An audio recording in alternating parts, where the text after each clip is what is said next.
I want to share a story this morning that I only recently read about. I don't know a whole lot about this. I might say some words wrong because I've only ever read it and I didn't look it up, and that's something I usually do. But I was reading about a conflict in Londonderry, or Derry. Did I say that right? Does anyone know? Cool. Okay, I said that right, and we're going to go with that. But Londonderry is one of the largest cities in Northern Ireland, and it's a city that has been deeply impacted by long-term and violent conflict. And so in this conflict basically between two groups of people here. Over here you would have represented by my nice little chair here that we don't use anymore, but the Protestant Unionists. And they desired the province to remain part of the United Kingdom. Londonderry, you get it? And these guys, the Protestants wanted them to stay connected with the United Kingdom. And then over here on the other side were the Roman Catholic nationalists who wanted Northern Ireland to become part of the Republic of Ireland. And for 30 years, these two sides fought it out. Catholics, Protestants, do we join? Do we leave? What do we do? And this came to a head. It came to a head on Bloody Sunday, which was perhaps the most infamous hour, as 27 peaceful Catholic protesters were shot in the streets of Londonderry by the British Army, leaving 13 dead. Now, Londonderry is not just a divided city in terms of beliefs with politics and social stuff. It's not just there. It's also geographically divided. It is literally, the city is literally cut in half by a river. I think I got a picture of that for you. And what's interesting about this is that, this is an older picture, but what was interesting is that the Catholics predominantly lived on one side of the river, and the Protestants predominantly lived on the other. So it wasn't just like this division that I think that we all kind of feel, you're on this side, you're on that side. It was actually like a geographic reminder that we are not united. We are not together. You stay on your side of the river.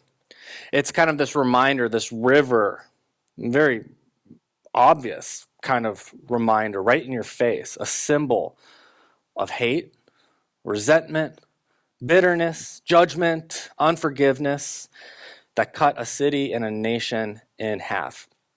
Now, like Londonderry, I bet we all have rivers in our lives when it comes to relationships. There's a problem. It's resentment, it's unforgiveness, it's judgment with someone else. And the river, we don't want to cross it. We like our side. We're here, we're comfortable, you stay on your side, I'll stay on my side, and we'll just leave it like that. But that's what we've been challenging you throughout this entire series. We've been challenging ourselves to cross the divide and to do the work of relational restoration. The past couple of years might have been hard on your relationships, but I'm going to take a guess that the problems you have in your relationships did not start in 2020. I'm just guessing. I don't think you can blame the pandemic. I don't know if you can blame all of the things that we saw going on in our country, and you say, well, that's why now my spouse and I don't get along. But here's what I do think happened. I think it accelerated. Whatever problems you had before 2020, I bet they're bigger now, and I bet they got bigger faster. So maybe a problem that had been slowly growing for like 5, 6, 7, 8, 10 years, all of a sudden that problem like doubled in a span of just a couple months. Why? Well, because we were all locked at home with each other, and it was stressful. These relationship problems that we have, you can imagine that river that just divides us. It might be a parent in your life. They don't respect the choices that you make. The parent doesn't. They don't respect your boundaries. On the flip side of that, you're a parent and you have a child whose decisions are breaking your heart, and you're wanting to do something for them. You just believe in them and you know they're better than that. Why are they doing that? And there's conflict, even though in this situation where maybe it's a child who's like, I just want my parents to respect my decision. And it's a parent who says, I'd love to respect your decision if it wasn't so stupid. And so it's like, it's innocent, but there's conflict there. It could be a relationship with a spouse, significant other, a partner who has become emotionally unavailable to you.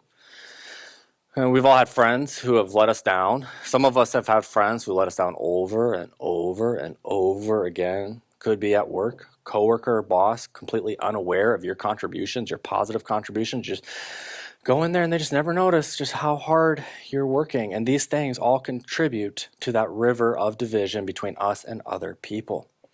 If it's your first time with Madison Church or you're watching online, what we've been challenging ourselves to do the last few weeks is to think of a relationship that we want restored. And I've been praying that God would bring to mind someone in your life. Right now, even. I hope there's a name. If you're not a very visual person, you're thinking of a name, an acquaintance, someone who used to be a really good friend, but something happened. There's a divide, a river. You're over here and they're over there. And what we've wanted you to do, and my goal in this series, is to do the work of relationship reconciliation. And we've been trying to give you all and myself the tools to put this stuff into practice. And so we're coming to the end of it. This is the last week. And so now we get to see if my goal that it actually happens will happen. And my prayer is that today, this week, next month, at some point, there's someone that you are reconnected with relationally that a month ago you weren't. If you remember, I'll catch everyone up to speed. In week 1, we talked about how sin causes issues in our relationships. How there used to be a time when people could just live in harmony with each other. That wasn't an issue. And then all of a sudden sin comes into the equation. And there's things like selfishness and envy and all of that. And that probably didn't surprise you, right? Like you've heard that at church. If you've ever been to church, you've heard that. Even if you haven't been to church, let's be honest, you've heard that part. Like sin ruins everything. We need to get right with God. And so it was kind of like, I've heard that before. That wasn't, terribly controversial. In week 2, I talked about some of Jesus's parables. We talked about taking responsibility. Even if the responsibility and the conflict, even if I'm only like 1% responsible, let's really own that 1%. That probably wasn't a shock to anyone. I didn't teach any sort of heresy that week. Last week, Sarah talked about forgiveness. And I'm guessing you knew that forgiveness is a very substantial aspect of our faith. Was anyone surprised we talked about forgiveness? Okay, no, you weren't. So why are we talking about all of these things the last few weeks if it's not hard, it's not difficult, it's not new information? Like, shouldn't we be doing that? And here's the thing. Because what we're talking about is very central to the gospel that we believe in. This message of Jesus is central. And what's hard is not sitting here and hearing the parables, talking about forgiveness. That's not hard. That's easy. That's relatively easy. The hard part is doing the work. And that's what we're going to talk about today. Okay, we've talked about forgiveness. We've talked about taking responsibility. We've talked about sin and trying to get right and doing the right things. Where do we start now? And so today, as we wrap up the series, I want to be as practical and applicable as I can. So there are going to be lots of lists on the screens today as I try to help you navigate through the relational conflict. And so a few things. I want to talk about initiating, because that might be where you're stuck. I want forgiveness. I need to give someone forgiveness. How do I initiate that? A couple things I want you to know about initiating. First, it's not easy. That's obvious, right? To state the obvious, this first step, when we're talking about initiating, it is not easy. Initiating is a challenge because it takes effort on your behalf. The responsibility rests on us to make the phone call, to send the text message, to just send out a message, to reach out. We risk the unknown when it comes to reconciliation that we are stepping out and doing. And for some of us, those wounds might be deep. For some of us, those wounds might hurt. And so sending the text, sending the message, and the unknown of how that person is going to respond is honestly, it probably is emotionally and physically affecting you.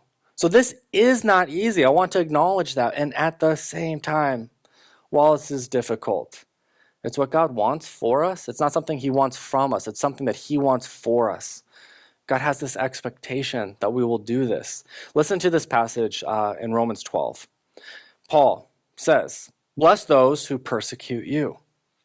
Don't curse them. Pray that God will bless them. Be happy with those who are happy and weep with those who weep. Live in harmony with each other. Don't be too proud to enjoy the company of ordinary people. And don't think you know it all. Never pay back evil with more evil. Do things in such a way that everyone can see you are honorable. And do all that you can to live in peace with everyone."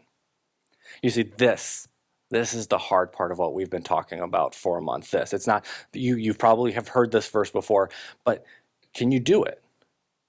Can you do what Paul has just told us to do? Can you bless someone who hurt you? Can you do that? Can you do something nice for them? Will you pray that God blesses them? That's worse to me. Like, I'll send you flowers and a card, that's fine, but do I want to pray that God blesses them? What if they win the lottery? I don't want that for them, I want that for me, okay? No, see, I got to work on this, okay? Are you able to not retaliate? Instead of lowering yourself to the level of those you're in conflict with, are you able to rise up to the level of Christ and not pay back evil with more evil? Will you do all that you can to live in harmony with everyone? Paul didn't put an asterisk in there. Everyone. The Republican, the Democrat, the conservative, the liberal, the people who share your Christian faith but completely understand it differently. I mean, it's just so different than how you understand it. Can you live in peace with them? And notice, again, Paul wasn't like, if you can, you should try. Do it. This is what love is. This is what love requires of us. This is what love requires of me, and it's what love requires of you. And when we choose to initiate, we are following the example of Jesus, who initiated restoration with us, which leads to the second truth about initiating. Initiating is not earned. It is not earned.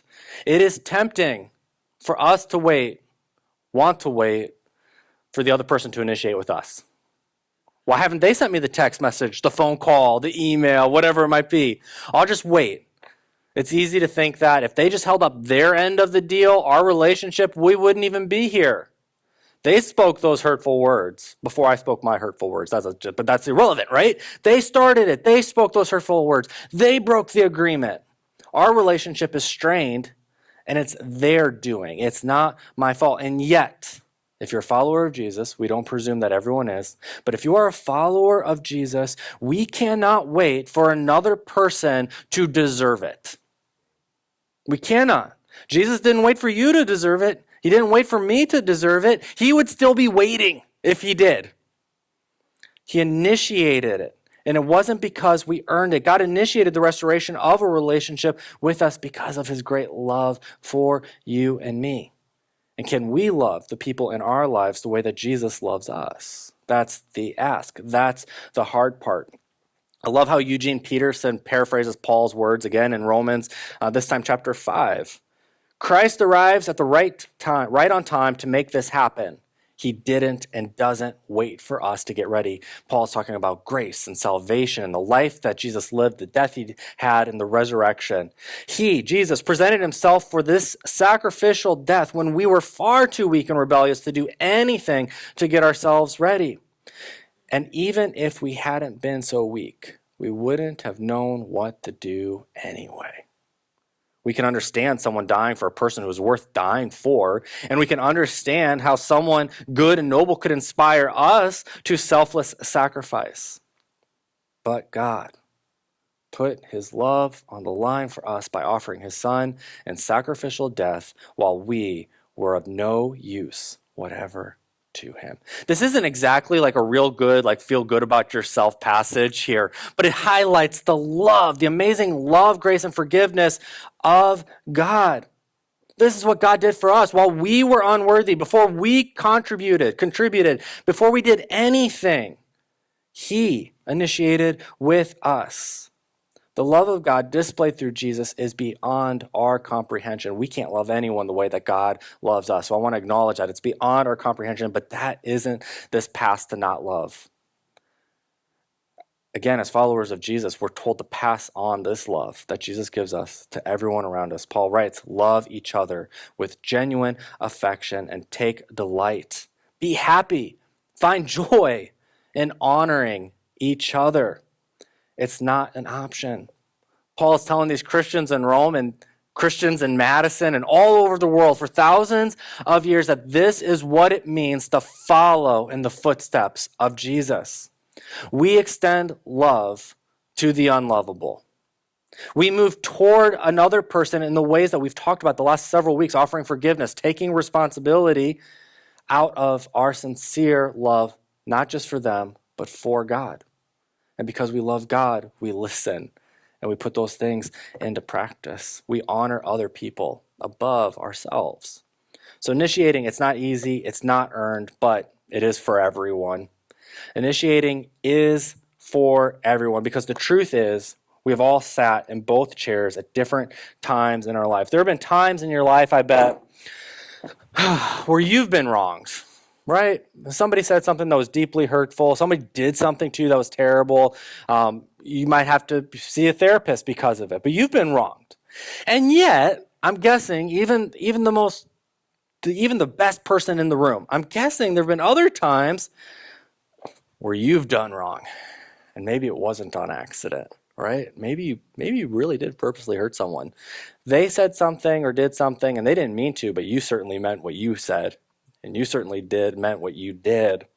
And if you're like me, and I know not a lot of you are, but I bet there have been conflicts in your life where at one point in the conflict you're over here, I didn't do anything wrong. And then at another point in the conflict, you're over here, and you're like, oh yeah, well, what about this? And you're sending those angry text messages, and then they send you an angry text message, and you're back over here on this seat, and you're like, I can't believe they did it. I'm hurt again. This is what we do, right? We switch seats. Not you, me. This is what I do. But as followers of Jesus, no matter which chair you sit in, if you're over here and you're like, well, I've been wronged, you're over here and you're said, I've really messed up and I'm over here, no matter what it is, Jesus has the same advice, the same command, the same ask of all of us. In Matthew 5:23, Jesus says, this is how I want you to conduct yourself in these matters, talking about conflict, the things that we've been talking about the past several weeks.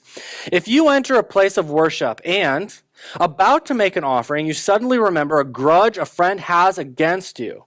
Abandon the offering, leave immediately, go to the friend and make things right. Do the work. Then, and only then, come back and work things out with God. I can kind of imagine there's this scenario in which we're talking about forgiveness in this passage and what to do when we have conflict. And I can kind of imagine Jesus being like, all right, I got to, he's running out of time. He's in the Beatitudes, but he says, I'm only going to be on earth for so long. I really need these guys to get this, how we're going to do conflict resolution. And he says, okay, I got to come up with a good example. And Jesus says, think about the most spiritual situation you can think of. Aha, you're at church. Okay, that seems like a good place to start. You're not at home, you're not in the car. He says, you're at church, you're at this worship gathering, you're with other believers. And you're not just there like checking things out. He says, imagine you're doing something super spiritual in this otherwise spiritual place. And Jesus says, I don't know, like giving. And you're like, oh my gosh, can it get any more spiritual than that? You're at church, you're giving. It's like, this is like the spiritual pinnacle, right? Right at the top. And Jesus says, but if you remember in this moment that there's an issue that you have, there's a divide, a river, you remember there's somebody sitting in a chair, stop what you're doing. Leave that spiritual place. Don't do that other spiritual thing. Go make it right. And what Jesus does, if it's not obvious, Jesus says, conflict resolution, initiating, doing the work, making things right is just as spiritual as going to church, as practicing generosity, as prayers, reading the Bible, whatever it might be. Jesus elevates it to this point in a way that he says, don't miss this. Get this right. Okay, so we know it's not easy. We know it's for everyone. It's not earned. We got to do the work. How do you practically start the conversation? Well, I've got some advice. Guiding principles for initiating. First, be patient. Okay, so be patient. We're saying we're trying to close the gap here, so we move the chair a little bit closer. We need to be patient. And of the 4 principles I'm talking about, this is the most important one. Give people time to respond. Give people time to listen and to consider what's being said. We don't do this. I think a lot of us, we think we change faster than we do. Like when something's brought up to us, we think that we'll take care of it. And even if we're really self-aware, I think we still give ourselves too much like generosity in terms of how quickly we change. I remember taking this personality test a few years ago. It was to help me become a better leader. And this test had me send a survey to 60 different people. Like family, friends, leaders who I report to, people who report to me. And I sent it out to all of them. And they were taking a survey on me. They were grading me. How good does Stephen do this? How bad is Stephen at that? And you get the results back. And it gives you just the averages of everything. Thankfully, there were some good things on there. So it wasn't all bad. But then you get to the end of the list of all of these different criteria that they graded me on. And there was one of them that was really bad. Do you guys want to know what it is? Some of you have probably already picked up on it. Okay. I don't have a really good filter. It doesn't work. It doesn't work at all. It's never worked. It's biological, I swear. And when I get stressed, or when I get angry, when I get emotional, when I get scared, what little filter I have is gone. It's absolutely gone. My mouth is a liability. And that's what everyone recognized. They said he has no tact. They were nice about it. They didn't say I didn't have a filter. They said he has no tact at all. Okay, perfect. And so we said we're going to work on that. And we're going to work on that. And here's what my coach, who I paid thousands of dollars over the course of 2 years to help me get better at this, he said, you are going to work tremendously hard the next year or two, or I hope you will. I hope you'll work hard on this. You took the strat ops, so I assume you want to get better. And at the end of 2 years, you're going to feel like you did a ton of work and that you're night and day different. So I don't want you to be disappointed when in 2 years and we retake the test that they say you only got a little better in the last 2 years. I said, well, why? He says, because how you see yourself making changes is not the way that everyone else is going to see you making changes, and you're going to feel like you made substantial changes, and they're going to be like, oh, you're still not great, man. You're still not great. And so, yes, it's still true. I needed patience, and we need patience when we're initiating with people. We need to also be differentiated. Being self-differentiated means that we take responsibility for knowing ourselves. What are our goals? What are our values? What are our thoughts? What are our feelings? What do we hope comes from this? When we become self-differentiated, we can be confident and humble. We don't have to fight. We don't have to become defensive. We're sure of who we are, and we can have a productive conversation. We need to be connected. This is all about making sure you can remain empathetic. Empathy is really important because you can be self-differentiated and you can be patient, and I have found you can still be a jerk. We need to have empathy. We need to be connected. We need to remember that the person we're working out this isn't something to just check off a spiritual checklist. This is about relationships and restoring those relationships. And then finally, we need to be specific. Be specific about what happened to you and how that made you feel. And then explicitly ask for or grant forgiveness. And again, going back to patient, it may not happen today.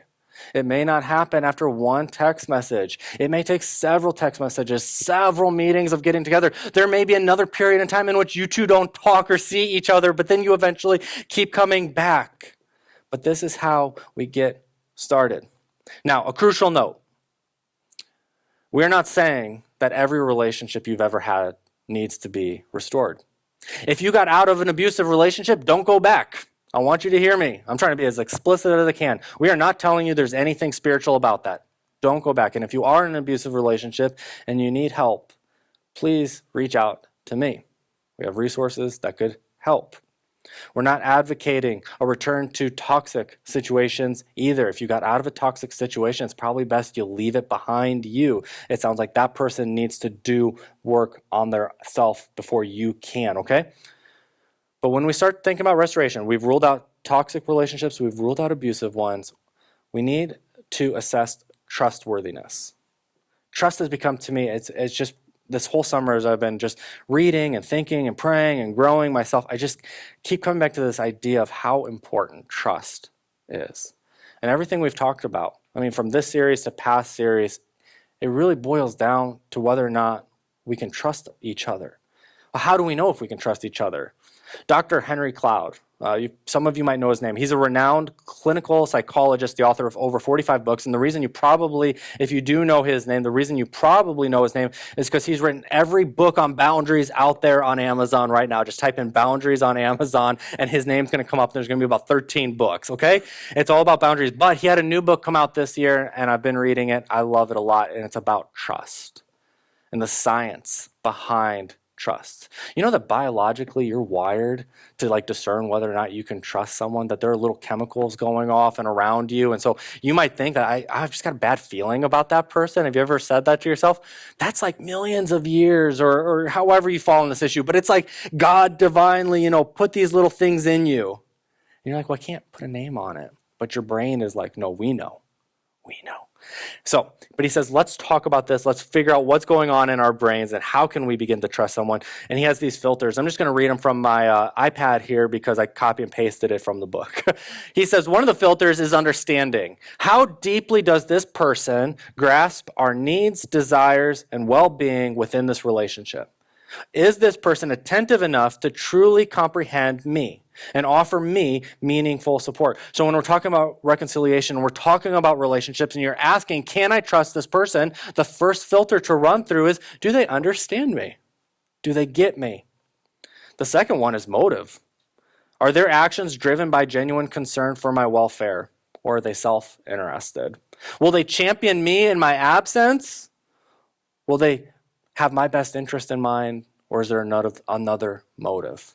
So we can assess. We use the filter. What's their motive? We can assess their ability. Do they possess the necessary skills for what I'm asking? You might have different friends for different situations. There might be a friend that's really good to talk to about your relationship romantic problems, okay? And they're a really good friend. And then there are not good friends. I don't know if you have people in your life and they're just like, leave them. Screw that relationship. Okay, that's not. Okay, so they don't possess the ability in this situation to be speaking into. You should not trust them with your marriage, kind of what's going on and the advice you're seeking. Okay, so we can have multiple different friends and how we're judging them in terms of can we trust them? Their character. Do they have a good character? Are they equipped to handle the challenges and uncertainty when things go bad? Does this person have the character to stay by me? When things are good, will they remain with me? And this one, so important, track record. Have they shown a reliability and competence in similar situations? I think this one is really, really important. And I want to sidebar here.